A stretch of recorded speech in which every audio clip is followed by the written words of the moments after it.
instead of building this country needs for job creation and development.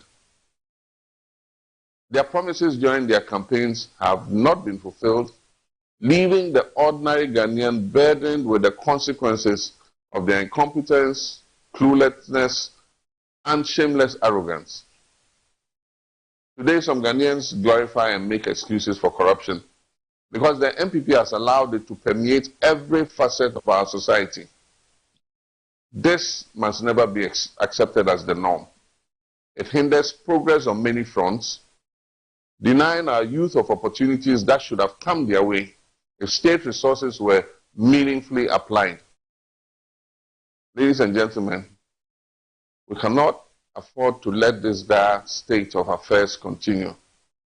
Registering and acquiring a voter ID card to vote in the December 2024 presidential and parliamentary elections is not just a basic civic duty, it is an obligation.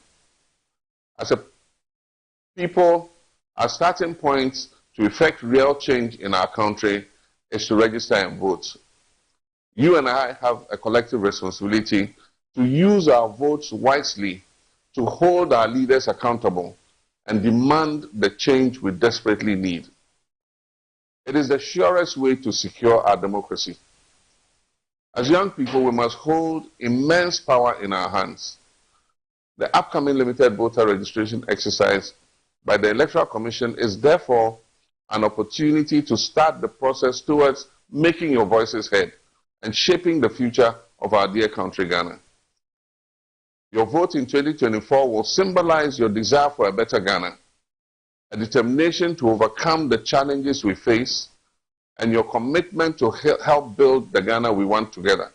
A Ghana that guarantees you, your children, your siblings, and our unborn generations a brighter, sustainable future with well-paying jobs. But that will only happen when you acquire a voter's ID card and cast your vote for the NDC in that crucial election on December 7th, 2024. I wish to add my voice to those who have called on the EC to reconsider its decision to restrict the registration exercise to its district offices only.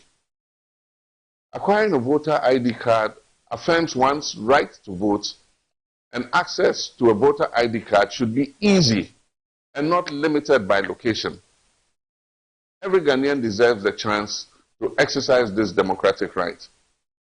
I strongly urge the Electoral Commission to facilitate the registration exercise in all its electoral areas to allow for easy access and a reduced burden on the citizenry in their quest to register.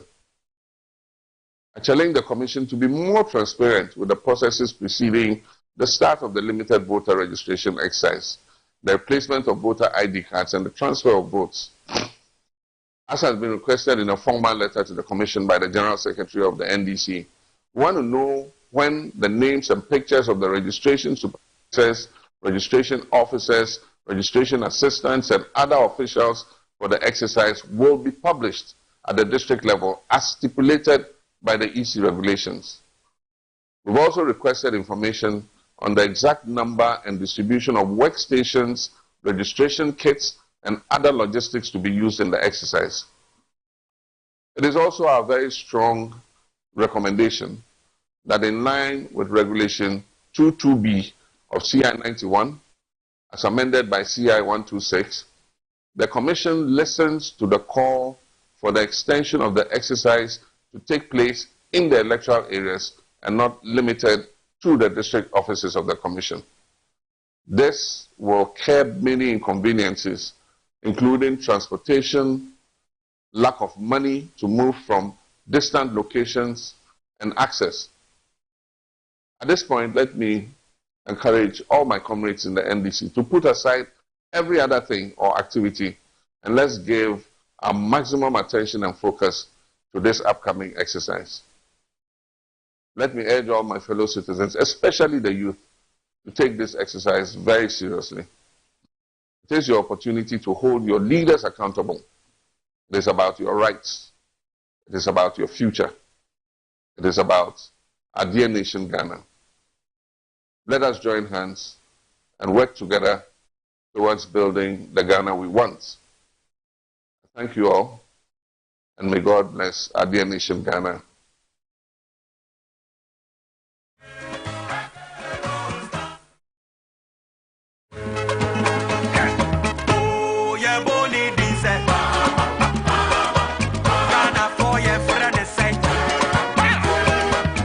That's right, His Excellency John Dramani Mahama and Wakasano.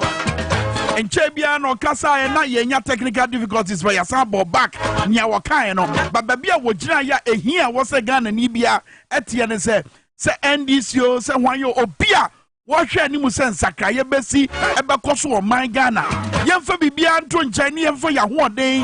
Any a Bibia and share a young limited voters registration exercise here bay. A battle commissar why you tintin searching the Ghana volcano. One year Sabra Catas said the project Abaya dear yet normal war my Ghana and I'm penny fire your way and here. A better way, and one be here to say His Excellency John Mahama Kano, and one be here saying ya basso ya one sa near Kabum. Not limited voters registration exercise. Ya for the here Malik Basin Tale Aye, Deputy Communications Officer, Emma NDC Amanu Konya Kwamano, na Yanini Koma war, Norma Hoodwa, Naposo, Norma Hoodwa, His Excellency John Dramani Mahama, Ediato, or mine any Malik, Memoachi Mwakaba. Begin to be a boko. Then say His Excellency John Dramani Mahama and Ghana Akasa. Babiano Jina Pa one in common education. A limited voters registration exercise. Any here say Yadi Biabaton China Yama and Nibrania one day Akum. Yenin Komo. Who say? Well, Nidika, nature with you for. I was President Mahama, Afrina NDC, also.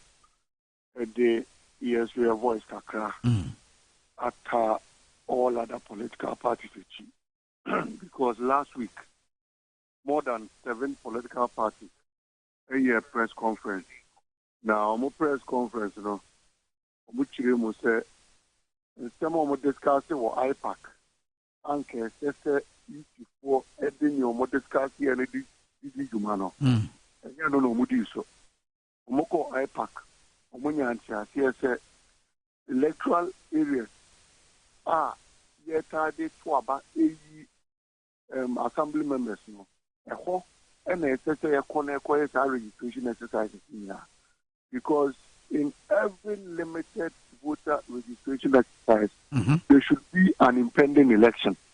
And with this limited voters registration exercise, the impending election and the immediate election, assembly member election. That's right. It is the whole registration. I'm assembly members. At least the whole factor be beyond factor on electoral areas, you know, because and this immediate, even though political parties will be interested in this registration exercise, you know, assembly members are more interested in the registration exercise and this limited registration exercise than even political parties. Because immediately the political parties fought in that direction, and they pleaded with the Electoral Commission, said, district officer more registration exercise. That was what also. One, Obio free to Dwaboase here. Obio free Mankargu. Yeah. It will take the person about 6 hours to travel to Dwaboase Township. Don't you? Wow. With 6 hours to travel to Dwaboase Township. Wow. And even that 6 hours, you know, that is if it is in the dry season. A rainy season, because in Silver capture those overseas away from Dwaboase Township. Now, the pay about Dwaboase Township, remember, said, Oba the two or more register from 2019, 2020, 2021, 2022, and 2023 at the registration centers. So whoever is 21 years today, from 18 years to 21 years today, these 3 groups of people are registration. Adding on to all other people who have registered. Because from 2020, I hear a mass registration. Then you registration exercise there. So Oman registered 2020 during the mass registration. 2021, you are limited. 2022, you are limited. 2023, and Ebabe Limited. The numbers are going to be huge. In 2019, Abraham Limited registration exercise, the target was around 500,000. On the USR registration, now you pay 1.5 million and they register two times the number. This time, the ECL projected on 1.2 million. They put double it based on precedence. It means that on the registration exercise, now you pay close to 3 million and Abaso Mabet from Mudi. So people traveling from long distances to the district capital, Obana se one stand yes I did that. A woman years of better. Amadiacha. Nipa na bedawa, not just obey your hotel fees, not just obey the not just a transportation in and out, or side the back. And it will make cost of transportation and cost of accommodation difficult for people to raise. Into President Mama in line with regulation 22B. That's right. As amended in CI 126 now. You should make registration exercises accessible to the people. And in accessibility, a church also with the registration of echo electoral areas. To say the in 2019 again, the first estimation was to do 268 districts. Omu said that task was very difficult. Even though in 2019 they didn't do it at every electoral area, Omu in 1,500 locations.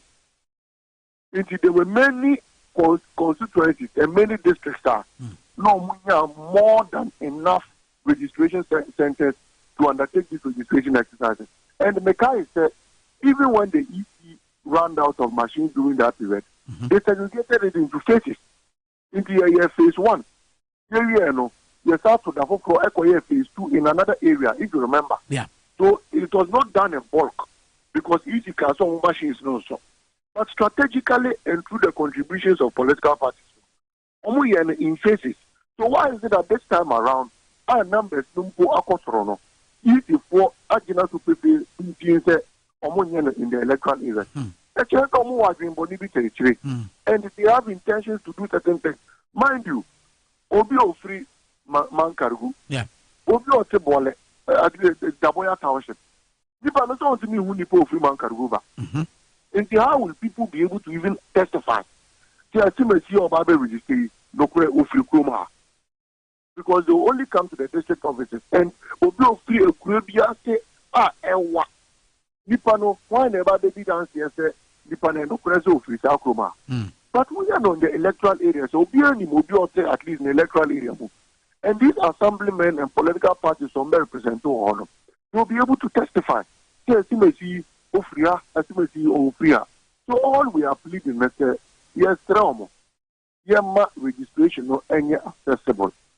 Obia personal registration card no because Yama is the cost of Wakala Hado. The person will be better to Eddie Abiman to be free across Name the voters ID card. I said Eddie Mampino and there was a Omobomodia no be answer it maker. Okay. Yeah, President Mama Saka also said. And this is very, very important. And was publishing the names, the identities, the number of machines, the number of gadgets, all be deployed to every registration center. And that must be published and gazetted at Camrano. After now, they haven't published the names of officers or the various centers. They haven't published the details of machines and gadgets or what they call registration centers. No. Let me cite this example.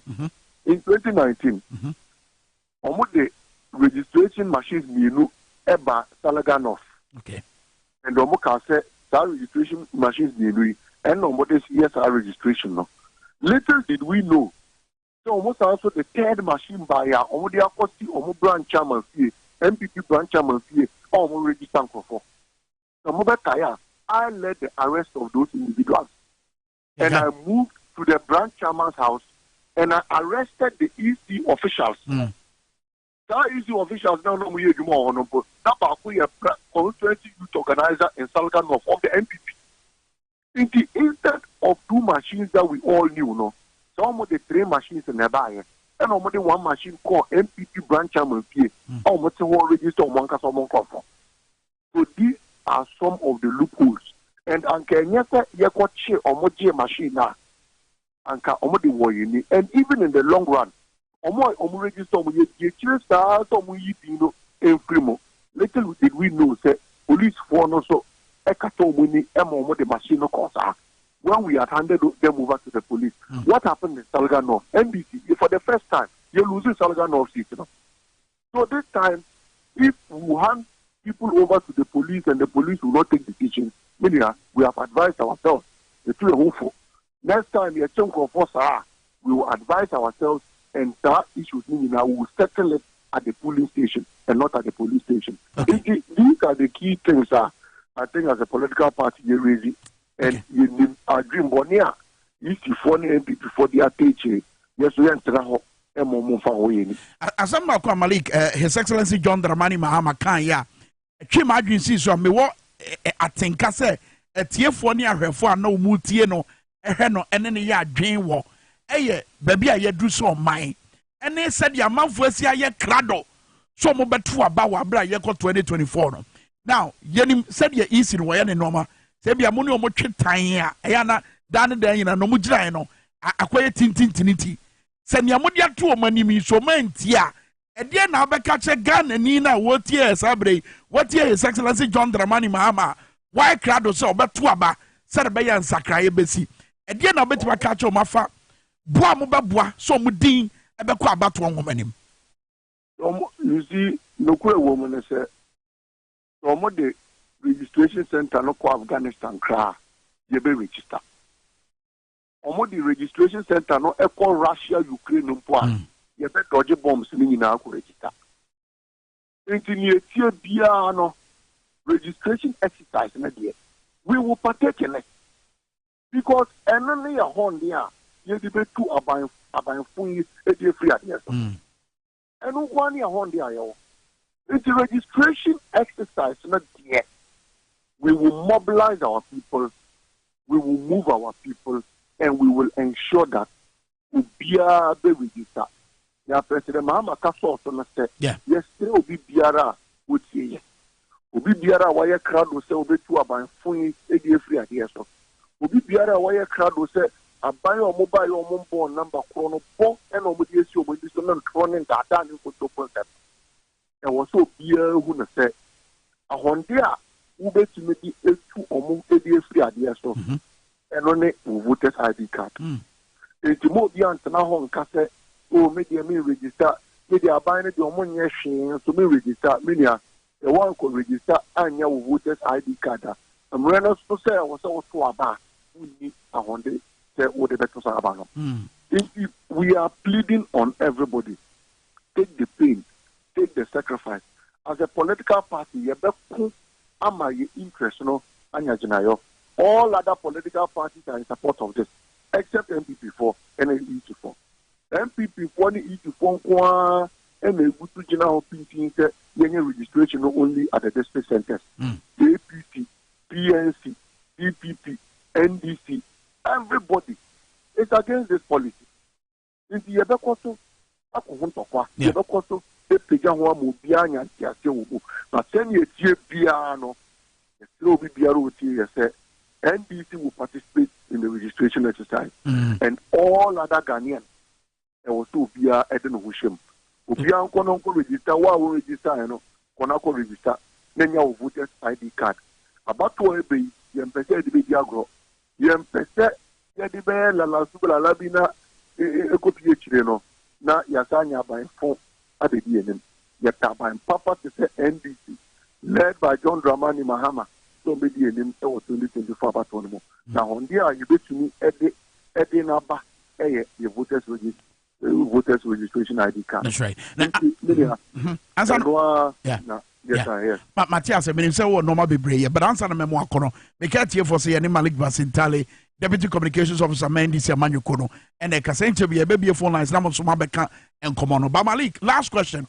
When you said near baby, I ya bedre, I mean, a bois, a year as summer, Dr. Kodja Farijan, Kanaya Bato Commissar Penny, Nassau kind of, I mean, give you a lot of credence to it, especially Wabra World to say her. And to be saying, baby, I tycoon Eddie Bem, and will be at Yasam, IPAC it NDC monsanko IPAC when you say a lake credence kakra no more IPAC and then impose IPAC nego now was after say question several political parties almost IPAC almost be the car say and some more come to IPAC electoral commission in Mensa often digma several political parties have a press conference then some more come to now IPAC since in Mensa became electoral commission almost digma in the IPAC no got now what's the wages and yeah or the digma the inter-party advisory committee was supposed to serve as an advisory body to the electoral commission and the ammonia here no remember that the electoral commission does not conduct elections for one more. They conduct elections for political parties and the people of Ghana. There's no election at each in the ballot box each in the number 1, Ghana for the number 2. It's the moment in So why is it that there won't set regulations? One set regulations about what or more undertaking this particular elections. You see what we in ballot paper. Yeah. No more winning ballot paper also. Or much I would say you say and the wire. Now also one year. So I think that one day we allow the EC to conduct elections for itself. Because once you taking decisions are in favor. Right. Now what you say in the elections also. What the way who EC? Yeah, political parties they come out. Therefore conduct the election. Yeah, Ghana for na yet for yedi tuamaka. So we are ya what we are independent. We are independent and they are a friend there called Munkope Musikan Famon and running more activities. A Mamma Parliament and I'm a Mamma political party just come on. I think that the IPAC has lost its relevance. Okay. IPAC, no, it has lost its relevance. The NDC is not against returning to IPAC. But we are yesterday said, and was so Mumbai Yohuna said, respect and significance are never IPAC. Asabatu. Yanya electoral commissioners are Yura Farijan. Yanya Mami Charlotte say, all these officers, officials, no more the IPAC advice, no, Ediguma. The IPAC na kochire ya adria na ya di omudi diguma papa until during those times no right na you complaints you ni eyi yenti an wan se bia e wo IPAC but my major mesa ba ye if we dey obey electoral commission there hasn't been any respect to the extent for the first time who were IPAC cry na search about no the police Bernard Mona Dokono je IPAC Bernard Mona Pieba na Dokono na swafe. Why they do in Timeo? For the first time, my major master, or IPAC, that's what I can. All at that time, there hasn't been that kind of protection of an electoral commissioner who's road there. Again, over the Yentia woman soldier for Jinawichi, even in the IPAC room. Muko IPAC now say, Munina district offices, no. And yet reliable places of undertaking registration exercise. And there was a who decentralize the manoko the various police stations. When you know get to move on PFP IPAC, you see my asana yerga also on them kwanso kofi and who the manager mesa was to say at the end of the year on the year at 268 districts. Yeah. It's a year on the electoral area. Wow. That you were about Boka by IPAC, but so Petro about IPAC. But better now would be Manua Katakasama command. Makofia, there's a one barber, this TV so I can say, Nyayaka IPAC in rubbish. Oh, dear, now would be the and the other engine of IPAC. If they learn to respect the views of political parties, right, the NDC will be willing to engage again at IPAC. Until then, we think that the better place of engaging is engaging in the media and engaging at the doorsteps of the people of the country. Very well. Malik Basintale, Medwase, and Obra Winyama and Nano Pay with Dwaboase. Eversaka Sabi. Malik Basintale Bushafo, one deputy communications officer, NDC Amanyo Kono, Abono, Kron Apaonsima, Edunum Ensia. His Excellency John Mahama being common on limited voters registration exercise. Nasam no kaino. The tough abomuni at the Abramono said you see who so Miento and Cateuso Azania de Comotrucano Abana numbers near 0208984166 and a 050000257. Miantonka was sending you see who Nasamo Niausu say and this Yamano Konbetima ye Ediabwa efutu a wo de ma abato komisa se jemensa gina wanima kede na abeka kire no was near gina ya wasi ewo limited voters registration exercise 0208984166 and 050000257 020898416 and 050000257 go Facebook message we say please volume na wo multi TV na wo for monhwe emra so my device say John Mahama kan nyina Abdul Latif Awudu say John Mahama one answer by Yajudi pa comments appeal 2 was say limited voters registration exercise no easy as a owadwen boni bi 18 na Nigeria ya wasie no akoye tintintinitini ejina ya wasie 0208984166 and a face 050000257 first call about meet no hello morning hello I say when to me and you know so ubetima frɛ akyɛ wadwen ɛwɔ enkomo ya yedie ɛfa limited voters registration exercise na die His Excellency John Dramani Mahama ɛde abetu anim de obo akyire sisi de obo His Excellency John Mahama asɛm no akyire yesisi Malik Basintalia wɔyɛ deputy communications officer Emma NDC amanyoko no a wɔkyerɛ sɛ on the iPack no kra de hɔ de obi ka sɛ yɛn omonkɔ hɔ na omonkɔko no mompre na de etene no ensia no ma asisi nanse yan mu da di pefe sɛ bibia ni wa kyerɛ sɛ ombenya attemptenie at the iPack level and also ni awonso e de aba dignity rights message you about say we thank you TVXYZ for expanding the conversation for us and also bringing in Malik Basintali. This should be the conversation I was say you have in the country Ghana as we ready ourselves for 2024 about one say you experiencing troubles with the phone into the drop phone calls now leave for now nothing making kind messages in Kano and Sunny the young common no about Neria we so say Kwame about limited voters registration exercise now but they say NDC Mamon Uni Court Monko Abontain Namu mobilizing call for Namu making sure say Obia was so person or two abano Ombetimi Edu Mako na bibia tima kwaso wano was a Kwame say NDC best eziga no matter fan go crampo edi agu kodwo ayana yetai defa ensuosua we yenkurase ahodo na NDC fo nya saade we said be ya ye nyina betimi aboa na yako age na Ghana afa ne ntema pa efra we message a wonso wo de bae but as an be kono quick one messages ahodo aba we say good morning Kwame what a wish a year